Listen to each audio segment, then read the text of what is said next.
صدق الله المولانا العظيم وبلغنا رسوله النبي الكريم ونحن على ذلك لمن الشاهدين والشاكرين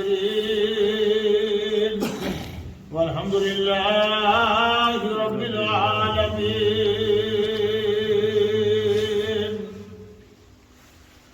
آئے دنیا میں بہت پاک مکرم بن کر کوئی آیا نہ مگر رحمت عالم بن کر. حضرات گرامی عزیز قبر کے کچھ عرض کیا جائے. بابا جی بلند درود پاک پڑھیے گا. صلی اللہ علیہ رسول اللہ وسلم علیہ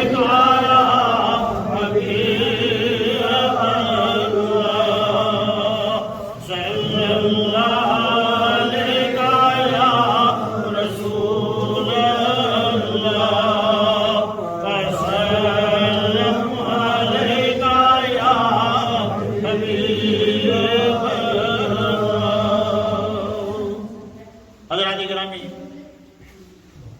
اللہ صلی اللہ گزشتہ جمعہ بھی میں نے سورہ منافقون کی آیت نمبر 8 پر تھوڑی سی گفتگو کی تھی، لیکن موضوع کمپلیٹ نہیں ہو سکا.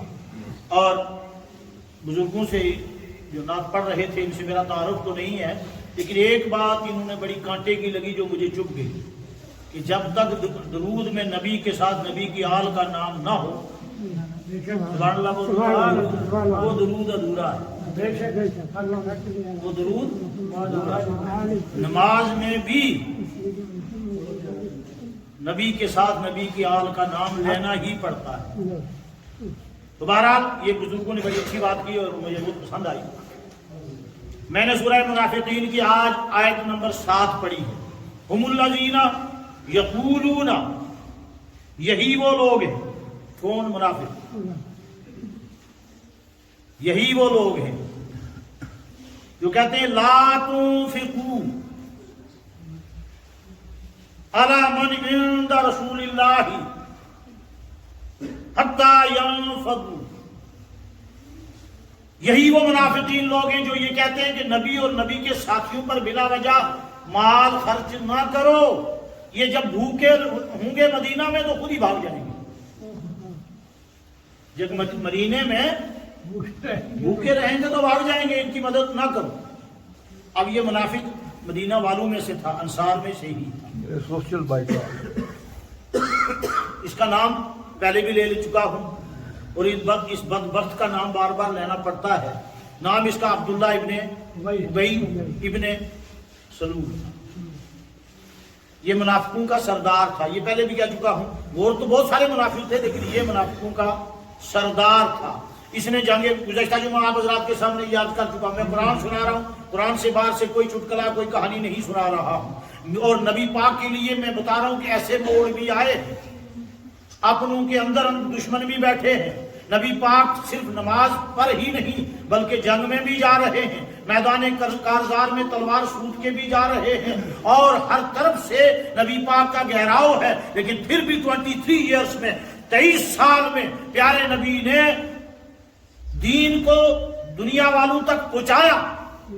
اتنی محنتوں اور مشقتوں کے باوجود جب دشمن ساتھ میں چل رہے. جنگ بنی مستلق ہو رہا 5 ہجری میں. جنگ بنی مستلق میں نے گزشتہ جمعہ آپ حضرات کو بتایا کہ پانی پر انصار اور مہاجرین کا جھگڑا ہو گیا، اور انصار نے مہاجرین کو انصاریوں کو بلایا، اور مہاجر نے مہاجرین کو بلایا. آپس میں گتھم گتھا ہونے لگے. تو نبی پاک کو جب پتا چلا، نبی پاک نے فرمایا کہ زمانہ جاہلیت کی طرح تم اس طرح نعرے لگا رہے ہو، ایک دوسرے کو مدد کے لیے پکار رہے ہو. تو نبی پاک کا چہرہ انور دیکھ کر سب ایک دم ٹھنڈے پڑ گئے اور پھر آپس میں شیر و شکر ہو گئے. لیکن لڑانے والا یہی عبداللہ ابن ابی تھا جس نے ابھارا اور یہ کہا کہ یہ مہاجر جن کو تم کھلا کھلا کے موٹے کرتے رہے اور آج یہ تمہیں ہی مارنے کے لیے دوڑ رہے ہیں، ہم جب چلیں گے کہاں؟ مدینہ جب پہنچیں گے لَئِن رَجَعْنَا. قرآن کی آیت پڑھ رہا ہوں بھائی، اپنی طرف سے کچھ نہیں. لَئِن رَجَعْنَا إِلَى الْمَدِينَةِ. جب ہم مدینے میں لوٹ کر جائیں گے، یہ وارننگ دے رہا ہے عبداللہ بن ابی، یہ قرآن کی آیت ہے، لَئِن رَجَعْنَا إِلَى الْمَدِينَةِ، جب ہم مدینہ لوٹ کر جائیں گے، لَيُخْرِجَنَّ الْأَعَزُّ مِنْهَا الْأَذَلَّ، استغفر اللہ، اس نے صحابہ کو، انصار کو، مہاجرین کو ذلیل کہا. کیا کہا ہے؟ ہم ان ذلیلوں کو جب مدینہ جائیں گے نا تو ان ذلیلوں کو ہم عزت والے وہاں سے نکالیں گے. مدینہ سے کتنا سخت لفظ اس نے بولا ہے، قرآن بیان کر رہا ہے، لَيُخْرِجَنَّ الْأَعَزُّ، ہم عزت والے ضرور ضرور ان کو مدینے سے ان ذلیلوں کو نکالیں گے.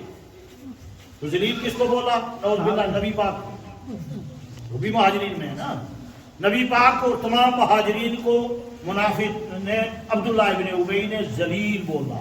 جب یہ خبر حضرت عمر فاروق رضی اللہ تعالی عنہ تک پہنچی تو آپ تیش میں آگے اور ننگی تلوار لے کر دوڑ پڑے اور پیارے آقا کی بارگاہ میں آ کر عرض کیا، یا رسول اللہ، اگر آپ کو اجازت ہو تو میں اس کا سر اپنی تلوار سے قلم کر دوں، کاٹ دوں. پیارے آقا نے فرمایا، اور نہ عمر، نہ ایسا نہ کرنا، ورنہ کفار میں یہ بات پھیل جائے گی. کیا؟ کفار میں یہ بات پھیل جائے گی کہ محمد اپنے ساتھیوں کو ہی قتل کر رہا ہے، مسلمانوں کو ہی قتل کر رہا ہے. یہ بات اپنے ساتھیوں کو ہی مار رہا ہے، اس لیے خبردار عمر ایسا نہیں کرنا، اس کو مارنا نہیں. اچھا، حضرت عمر خاموش ہو گئے، چپ ہو گئے. لیکن اسی کے بیٹے کو، عبداللہ بن ابی کے بیٹے کو جب یہ خبر لگی تو بیٹا بھی تلوار لے کر نبی پاک کی بارگاہ میں آ گیا. جتنا باپ جتنا ذلیل تھا، بیٹا اتنا ہی نیک اور صالح اور صحابی رسول تھا. بیٹے کا نام عبداللہ، بیٹے کا نام بھی عبداللہ. تو بیٹا بڑا نیک صحابی تھا، بیٹا بھی تلوار لے کر آیا. کہا، یا رسول اللہ، اگر آپ نے میرے باپ کو قتل کرنا ہی ہے تو پھر کسی اور سے کیوں کروائیں؟ پھر میں ہی اپنے باپ کا سر قلم کر کے آپ کے قدموں میں لا کر رکھ دیتا ہوں. پیارے آقا نے فرمایا، نہ عبداللہ، میں کسی بھی حال میں تمہارے باپ سے بدلہ نہیں لینا چاہتا ہوں. میں کسی بھی حال میں، یہ کنڈیشن پیارے آقا کے ساتھ ہو رہا. اور اب بیٹا کہہ رہا ہے. پھر دوسری روایت میں آیا، یہ تو طبقات بن سعد کی روایت ہے کہ بیٹے نے کہا، میں ہی قتل کروں اگر یا رسول اللہ اس کو مارنا ہی ہے، آپ نے میرے باپ کو آپ نے مارنا ہی ہے، قتل کروانا ہے اگر، تو کسی اور سے کیوں، میں ہی خود ہی اس کو قتل کر دوں. تو پیارے نبی نے فرمایا، منع. یہ طبقات بن سعد کی بات ہے. دوسری روایت میں آیا ہے کہ جب یہ قافلہ یہاں سے مدینہ چلا تو مدینہ کے قریب ایک گھاٹی، تنگ گھاٹی میں سب جب گزرنے لگے وادی عتیق میں سے، تو یہ بیٹا گھاٹی میں آگے باپ کے آگے کھڑا ہو گیا تلوار لے کر. بیٹا تلوار لے کر باپ کے آگے کھڑا ہو گیا اور کہنے لگا، تو نے میرے پیارے نبی کو اور نبی کے ساتھیوں کو، مہاجرین کو تو نے ذلیل کہا ہے. خبردار، جب تک تو میرے حبیب کے، میرے نبی کے قدموں پر اپنا ماتھا نہیں رگڑے گا تب تک میں تجھے یہاں سے آگے نہیں جانے دوں گا، قتل کر دوں گا. بیٹا باپ سے کہہ رہا ہے. بیٹے کا ایمان دیکھو اور باپ کی منافقت دیکھو. بیٹا کھڑا ہو گیا کہ خبردار، تجھے میں مدینہ میں داخل نہیں ہونے دوں گا جب تک تو اپنے آپ کو ذلیل نہیں کہے گا اور پیارے نبی کے قدموں پر جھک کر کے معافی نہیں مانگے گا، تب تک تجھے آگے نہیں جانے دوں گا. اللہ اللہ، جب بیٹے نے یہ کہا باپ تنگ آ گیا اور تمام لشکر والے تماشائی کھڑے ہیں، دنگ رہ گئے کہ بیٹا باپ کا راستہ رو کر کھڑا ہو گیا ہے. بیٹے نے کہا، جب تک تو امام الانبیاء جو کائنات کے مختار ہیں ان کو جب تک اعلیٰ اور عرفہ نہیں کہے گا اور اپنے آپ کو گھٹیا اور ذلیل نہیں کہے گا تب تک تجھے میں آگے نہیں جانے دوں. بیٹے کا ایمان ہے اور تمام لشکر والے دیکھ رہے ہیں، تماشائی ہے. اتنے میں پیارے آقا آ گئے اور پیارے آقا نے فرمایا، عبداللہ چھوڑ دو اپنے باپ کا راستہ، جانے دو اسے. سبحان اللہ. ایسا کوئی ملے گا اپنے دشمن کو معاف کرنے والا؟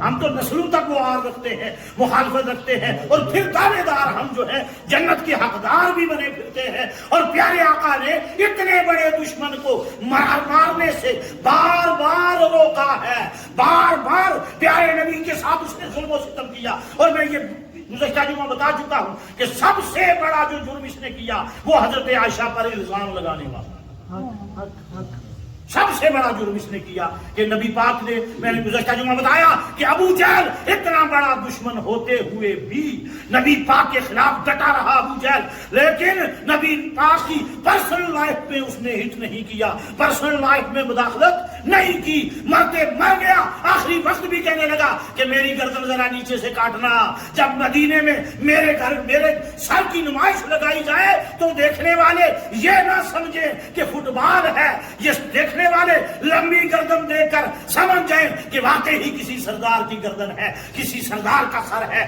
لہذا میری گردن نیچے سے کاٹنا، آخری وقت بھی دشمنی نبھا کر دکھا رہا ہے ابو جہل۔ لیکن نبی پاک کی پرسنل لائف میں اس نے کبھی مداخلت نہیں کی، نبی پاک کے گھریلو معاملات میں اس نے مداخلت نہیں کی ہے، لیکن یہ عبداللہ ابن ابی اتنا بڑا منافق ہے کہ جس نے نبی پاک کے گھریلو معاملات میں مداخلت کی، حضرت عائشہ پر الزام لگایا، لیکن اتنا کچھ کر گیا، دشمنی نبھا کر دکھائی، آخری وقت تک دشمنی پہ ڈٹا رہا۔ جو بات کہنا چاہتا ہوں، ٹائم بہت مختصر رہ گیا ہے، میں سوچ کر بہت بڑا موضوع لے کر آتا ہوں لیکن پھر ٹائم کم رہ جاتا ہے۔ بہرحال اتنا کچھ کرنے کے بعد آخر میں وہ پھر بھی جب مرنے کا ٹائم قریب آ گیا تو بیٹے کو بلایا، بیٹے کو بلا کر کہتا ہے بیٹا میری 2 وصیتیں ہیں۔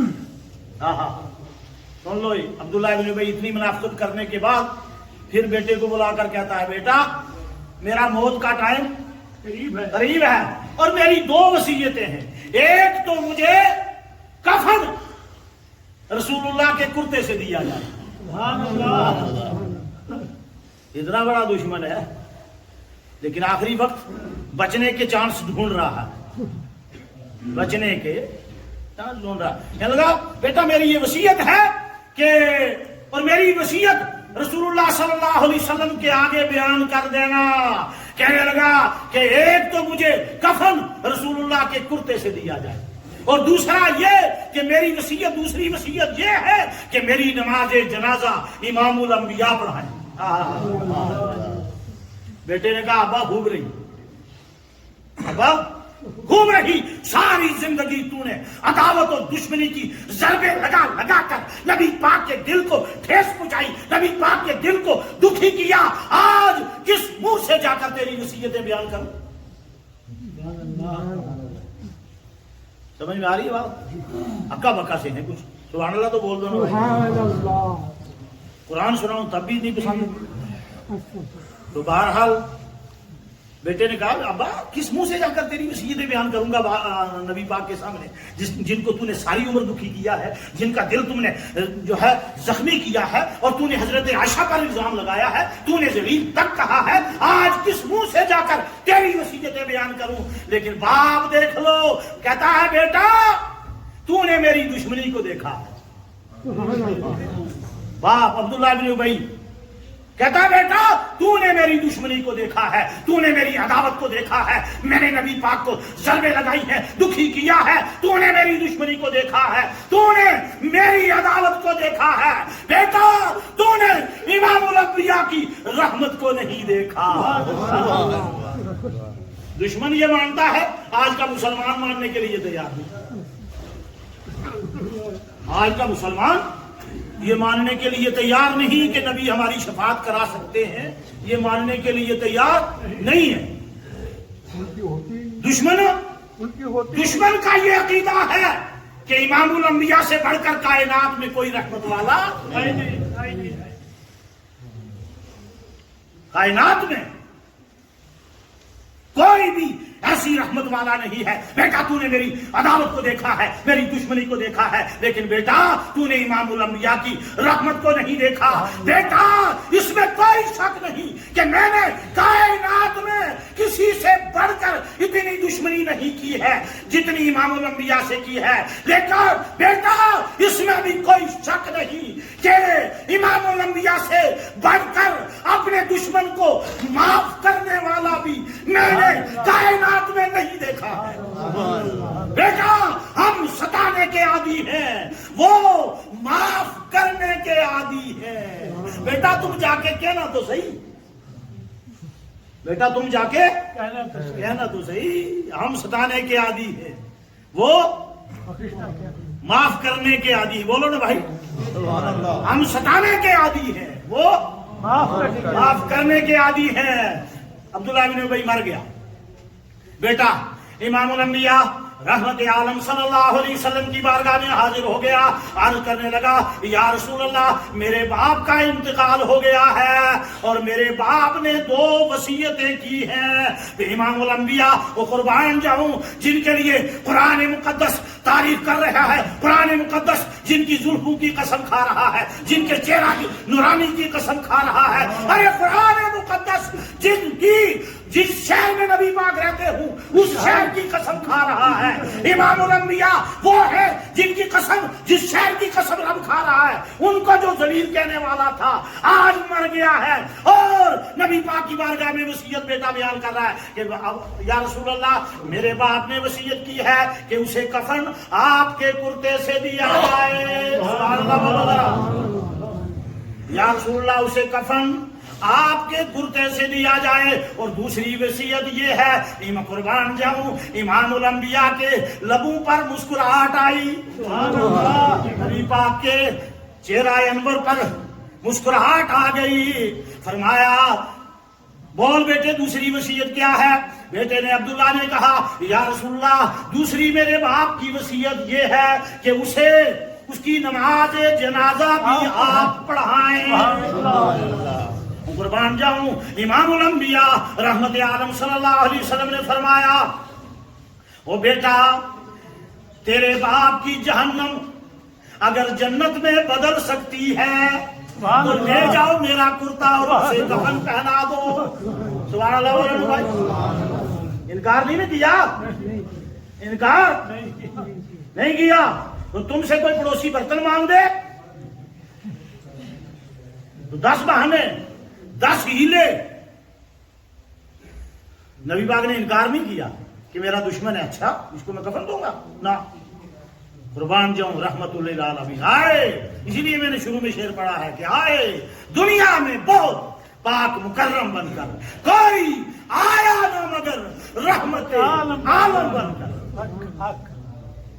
نبی پاک نے انکار نہیں کیا، فرمایا اگر تیرے باپ کی جہنم جنت میں بدل سکتی ہے تو لے جاؤ میرا کفن اور اسے کفن بنا دو، اور میرے عبداللہ اگر میرے نماز جنازہ پڑھانے سے اس کی جہنم جنت میں بدل سکتی ہے تو تیاری کرو میں نماز جنازہ پڑھانے کے لیے آ رہا ہوں۔ سبحان اللہ، چلنے کے لیے آ رہے بھائی، بڑھ چڑھ کر کے سبھی حضرات تعاون کریں، دھیان تھوڑی دیر کے لیے میری طرف رکھیں، ٹائم 2-4 لوگ ناراض بڑے ہوتے ہیں، تکلیف ہوتی ہے، لیکن بھائی موضوع کو سمیٹنے میں بھی کم سے کم 3-4 منٹ لگ جاتے ہیں۔ ہم ٹی وی پر جاتے تھے تقریر کرنے تو ٹی وی والا پہلے کہتا تھا کہ میں اشارہ کروں گا ایسے، تو اس کا مطلب آپ کلوز کرنا شروع کر دینا، تو یہاں میں کلوز کرتے کرتے بھی لوگ ناراض ہو جاتے ہیں۔ میں تو فلم تھوڑی بنا رہا ہوں، میں تو قرآن کی آیت پڑھ رہا ہوں بھائی، اس میں اگر 2 منٹ 1 منٹ اوپر ہو جائے تو پھر بھی تکلیف۔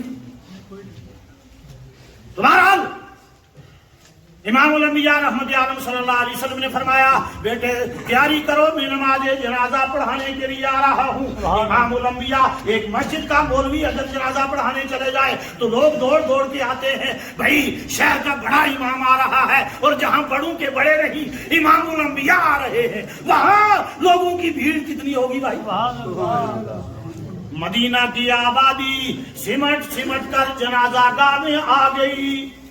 امام الانبیاء رحمت عالم صلی اللہ علیہ وسلم جو ہی نماز جنازہ پڑھانے کے لیے آگے مصلی پر گئے تو حضرت فاروق اعظم اٹھ کر کھڑے ہو گئے۔ سبحان اللہ، فاروق اعظم فرق اسی لیے کہتے ہیں کفر اور اسلام میں، فاروق کا مطلب کیا ہے بھائی؟ فرق کرنے والا، کفر اور اسلام میں چھانٹی کرنے والا، کفر اور اسلام میں چھانٹی کرنے والے تو فاروق کہتے ہیں، سمجھئے بات؟ فاروق اعظم کھڑے ہو گئے، عرض کیا یا رسول اللہ آپ کس کی نماز جنازہ پڑھا رہے ہیں؟